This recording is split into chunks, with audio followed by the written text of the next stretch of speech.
Hello friends, welcome back to my channel. My name is Amelia and today I thought we would do kind of a fun little video. I actually saw Hannah Witten do this already, which is where I got the idea from, so definitely check out her video if you haven't seen it yet. But the theme of this video is there's this read your color reading assessment quiz type of thing that is essentially, from what I understand, a bit like a reading personality type quiz, and I believe they also offer, once you do the quiz, you can pay and they will give you recommendations. I'm not going to do that because there are so many free recommendations online. I don't feel like I need to pay anybody for it. However, I might look online, see if other people who have done this test have like given recommendations based on the color. That could be interesting, but I'm not going to be paying for it. But I think that's all we probably need to say for the intro. Not much to say about it. So let's just go ahead and do the test. We're gonna do it on my phone here. So on the home page, it says, the reading assessment that will get you reading books you love. Stop reading books you hate. Most people don't know what kind of reader they are, which is why they take time on books they never finished. All right, step 1 is take the assessment. Our assessment is carefully crafted to pinpoint what it is that makes a book click for you. This goes beyond just genre. Our 8 reading types get to the heart of what makes you turn the page. Okay, let's take the test, the assessment, as they say, and see what my reading type is. I don't really know what the different types are or what they mean, but whatever, are you ready to find your reader type? I am. Let's do this. This quiz will show you 24 different hypothetical book summaries, indicate how likely you would be to read each one. So I think I saw the first 2 summaries in Hannah's video and I was like, no, I'm gonna make my own version, so I don't know most of them. Let's begin the quiz. A poetic memoir weaves together fragments, dreams, journals, entries, old texts, chronicling the author's healing after grief. And then it's a scale of would definitely not read to would definitely read. I think I would read it if there was an audiobook. I don't really read nonfiction physically, so I think I'm gonna say maybe. I haven't read many memoirs. The only one I've read is I'm Glad My Mom Died by Jeanette McCurdy, so I might read that. A woman falls in love with a man through anonymous letters exchanged in library books, never meeting until fate intervenes. I don't think I probably would bother with any more books that are just romance at this point because I just don't enjoy them that much, so would definitely not read. In a city run by corporations, a lone data hacker risks everything to uncover the truth behind a mass digital blackout. Kind of sounds like a mystery type thing almost. Probably not, honestly. If it's not at least somewhat fantasy, I'm probably not gonna read it.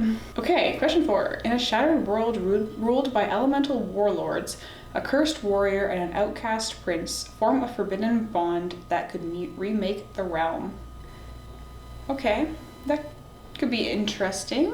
It is at least fantasy. We got magic with elemental warlords. Yeah, I would probably try it, you know. A solitary monk walks across America, encountering strangers who subtly reshape his inner life and beliefs. I want to say maybe, but probably not. So yeah, we'll go for probably would not read it. I might read it if it was short.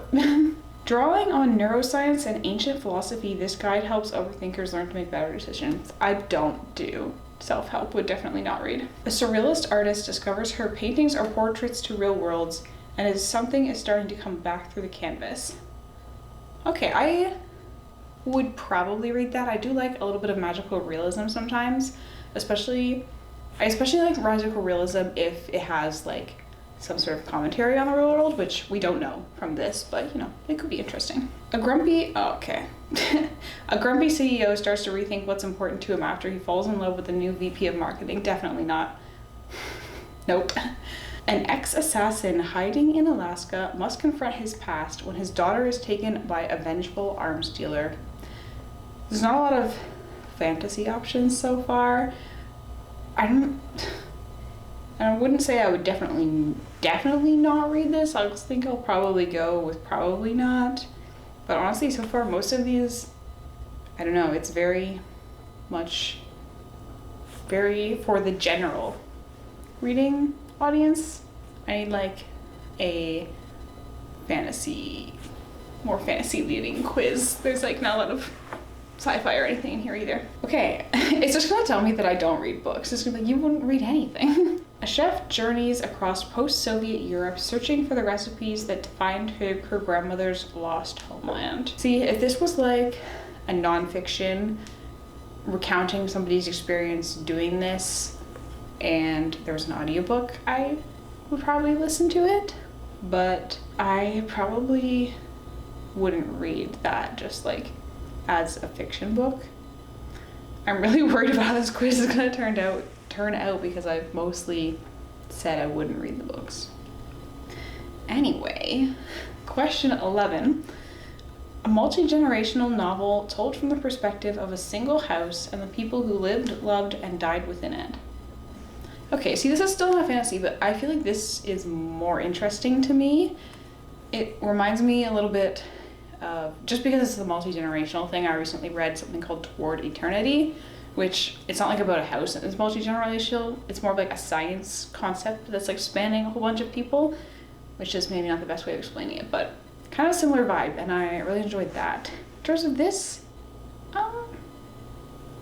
I'm gonna say I would probably read something like that.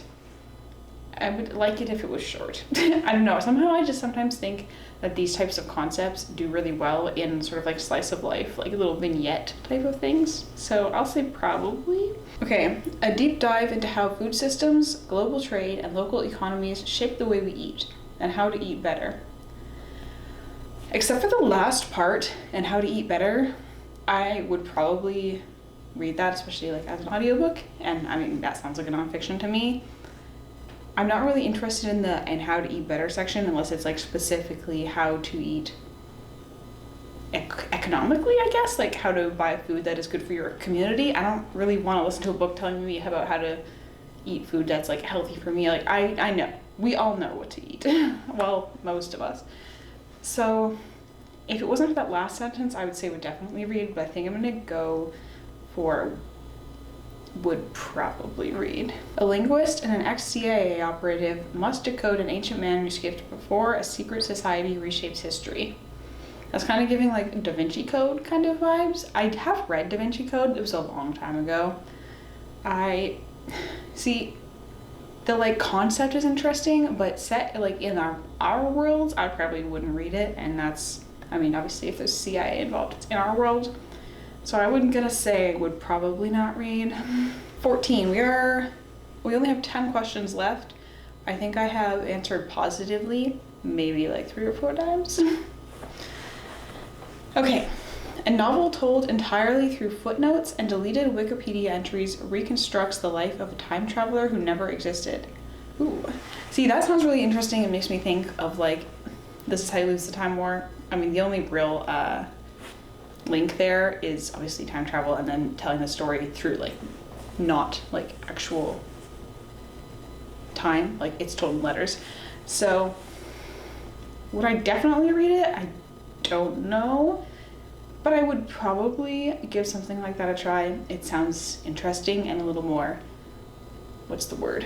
I want to say the word that's coming to my head is interpretive, like interpretive dance, but like that's not experimental. It sounds more experimental. Okay, a struggling screenwriter every time it's a romance, I just know. A struggling screenwriter falls for the nanny of his ex-wife kids in a story filled with awkward charm, bad coffee, and unexpected kisses. Would definitely not read. I especially just like, anytime it's like somebody's like nanny, I don't know, like they work for you. It's kind of weird. Maybe the nanny works for the ex-wife, but I don't know. In a future where dreams can be uploaded and bought, a woman begins to lose the line between memory and product. I do think I would watch this as a TV show. It sounds like a Black Mirror episode. I don't know if I would read it. Maybe. I'm gonna say maybe, might read. A former Silicon Valley exec shares what broke him what healed him, and how to live a more intentional digital life. Look, as soon as Silicon Valley or execs are involved, I don't care. Would not read. Definitely not. Question 18. We are getting close to the end. A rescue team in Antarctica picks up a distress signal from a base that officially doesn't exist and never did. This is another one where I feel like if this was like a movie or a TV show, I would like put it on maybe in the background, but maybe as a book, like, I don't know, I'm gonna say probably not, honestly. Like, it sounds like an interesting concept, but yeah, I probably just, like, honestly, if I'm being honest, I probably wouldn't. Mostly because it's just like, I don't know. I don't know. A cultural critic's essay collection on the end of privacy, the aesthetics of apocalypse, and what comes after capitalism. I think I would definitely listen to this as an audiobook, so I'm gonna say would definitely read. I think most of the ones that I've said definitely to so far are nonfiction, so it's gonna be like, ooh, you're an intellectual reader or something, I don't know. A woman uncovers a box of unsent letters and begins to rewrite the story of her childhood. Maybe, but I'm gonna say would probably not. I don't know. That doesn't sound that exciting to me. A clear and no-nonsense manual on how to lead teams with empathy, structure, and long-term vision. I would definitely not read that. I'm sorry, but like business books, especially like leadership books, I feel like they're all just like tell you shit that's either obvious or they are just kind of woo-woo. I don't know, I haven't read that many, so maybe that's a really bad take. You can let me know in the comments, but it just like doesn't interest me at all. I'm not that interested in leading teams at all. An ornithologist joins a rogue expedition into the Congo to find a supposedly extinct bird. Then the team starts vanishing one by one. So I like the ornithologist vibes. I read, what's the book? The Dragon series, Natural History of Dragons. And I really like the sort of naturalist perspective. However, it sounds like a horror. I am not really interested in the horror aspect, so I would probably not read it. But if there was like not a horror element, it was more about the ornithology and whatever, I don't know. Probably would not read this. Okay, we have 2 more questions remaining. In an alternate 1800s, a woman disguises herself as a man to join a pirate crew in search of a mythical island said to grant second lives. Okay, I feel like this could be like kind of like magical realism type vibes, and also pirates are cool. I mean, not obviously not real pirates, but you know, as like a narrative device, as a plot element, pirates are sick. I'm gonna say would you know what, I'll say would definitely read. I probably would read this. Okay, final question, 24 of 24. A box of mementos hidden by her late husband sends a young widow on a cross-country road trip through memory and mourning. I probably would not read that. Would I definitely not read it? I'm just gonna say would probably not. I'm not gonna commit to definitely not, but I probably wouldn't read that. Okay. Next, you are a purple reader. So I got 20% red reader, 35% blue, 5% yellow, 50% orange, 15% green, and 65% purple. Let's explore my type and see what the hell that even means. Okay, you are a purple reader, the unbound innovator. So yeah, I feel like that's gonna be like linked to the nonfiction questions. So what is a purple reader? The purple reader is the unbound innovator, a bold, unconventional thinker who thrives on experimental storytelling and genre-defying narratives. They read to challenge norms, stretch their imagination, and fuel radical creativity. After finishing a book, they want to feel intellectually awakened and creatively invigorated, as if they've glimpsed a new way of seeing the world. So, sort of. Like, I do like experimental storytelling and genre-defying narratives and all that kind of thing, but in like a casual reading experience, I wouldn't say that I need to feel creatively invigorated, or what was the other thing? Intellectually awakened. Like, I had a great time reading Mistborn, for example. Did I feel intellectually invigorated after reading this? No, I felt like I read a good fucking book and I had a great time and I wanted to do it again. It was much more of just like having a good time. creatively invigorated, like maybe a little bit, just because reading good books, like I want to write a book, so reading good books is inspiring in that way. So, you know, just something to that. Okay, the kind of books you read are wild, unconventional, and impossible to categorize. You are drawn to stories that break rules, narratives that twist form, blur genres, or leap through time and space without warning. Traditional plot arcs don't impress you nearly as much as originality, voice, and sheer creative risk. You love authors who challenge assumptions, upend expectations, and invite you into strange, brilliant new worlds. Whether it's fiction that feels like a fever dream, or nonfiction that dares to imagine entirely new futures, you crave ideas that crack open your thinking. Your bookshelf isn't safe. It's a playground for the wildly inventive and the beautifully bizarre. I think my bookshelf is like pretty standard for a fantasy reader, honestly. Maybe some things that are a little different, but I would say for the most part, like, I don't think it's that wildly creative or unique or whatever. Okay, it says keep scrolling for custom book recs, so maybe there are some free ones? I don't know. Your fiction preferences: experimental and postmodern novels, surreal or dreamlike fables, books with nonlinear structures or shifting perspectives, genre mashups, and speculative fiction. Doing speculative fiction, literary fiction that rigs form or plays with language. I feel like this was a miss just because so many of the plots that they suggested didn't interest me. So by answering yes to a couple, it got really skewed. There was only like one that they described that was really just like full-on fantasy. So I think they're missing range in their synopses.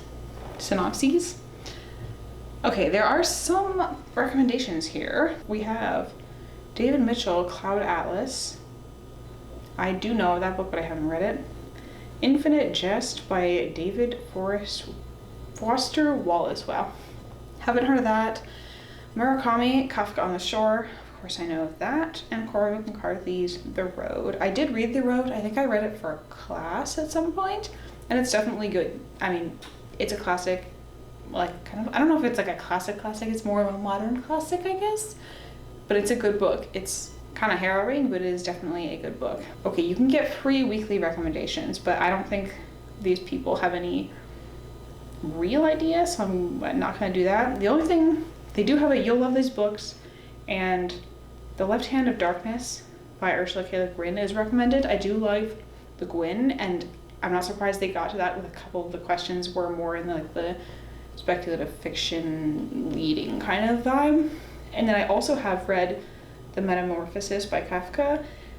I'm pretty sure I read that also for school at some point. And it is interesting, it is bizarre, but it is obviously well done. So they also, they sell a Essential Purple Reader Toolkit ebook. I think it's just a collection of books. Okay, well that's it. Do I think this was accurate? No, like I said, I think they did not include enough diversity in their prompts to accurately gauge a reader, because so many of the ones that were more interesting were like the speculative type things to me. I don't really care to read that much in like our world unless there is a speculative element, and they only, like I said, had one fantasy prompt. So because I said no to so many, the few that I said yes to were weighted too strongly, I think. And so honestly for me, this test was just like a little bit of funsies, but overall not helpful at all, and kind of, I would say, failed to pin my reading down in any meaningful way. So have you done this test? Let me know in the comments if you have, what color you got, and if you felt that it was an accurate representation of your reading tests and gave you good recommendations. But other than that, I think that is all that I have for today. So consider subscribing if you haven't already, and I will see you next time.